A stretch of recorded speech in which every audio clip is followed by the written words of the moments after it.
Today we talk about how can you enable light mode on your Braille app. We're going to figure out the solution on how you can do that on your Braille app. So you just follow this ways, then it's going to work with you. So all you have to do, so you just go down, click here on profile down here. When you just click here on profile, it's going to take you to this list here. Then all you have to do, so you just click here on settings, click on it here.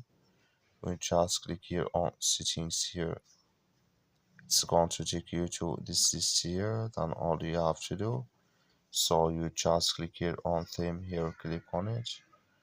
Then it's going to take you to, it's going to show for your list like this here.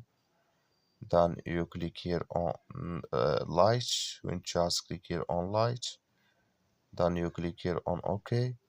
So then it's going to change with you here to light mode like you see now here on your Braille app. That's all you have to do. Thank you for watching.